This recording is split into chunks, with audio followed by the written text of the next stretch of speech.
अपने ऑनर को क्यों मारा तूने? साहब इल्जाम मेरे ऊपर बिल्कुल गलत है। वो तो मेरे बाप जैसे थे, बाप ही थे साहब। साहब मेरे ओनर को ना कैंसर था, उनके बच्चे उनको छोड़ के चले गए थे, तो उनको उनका उनका देखभाल का सारा जिम्मा मेरे ऊपर था। तो हमेशा मुझसे कहा करते थे कि या तो बेटा मुझे मौत दे दे या बेहोशी का इंजेक्शन।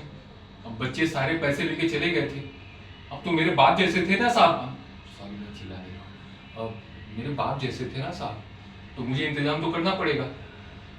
लेकिन कैसे साहब, मैं तो नॉर्मल सिक्योरिटी गार्ड है ना साहब, मैं कहाँ से इंतजाम करूंगा।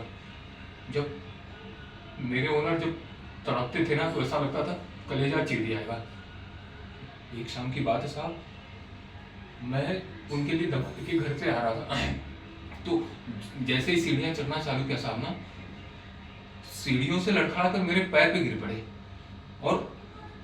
और लगे मुझसे कहने की बेटा या तो मौत दे या बेहोशी का इंजेक्शन, या मौत दे बेहोशी का इंजेक्शन। अब साहब मैं बेटे जैसा हूं, बेटा तो हूं नहीं, और पैसे तो थे नहीं, तो बेहोशी का इंजेक्शन कहां से दे पाता। लेकिन साहब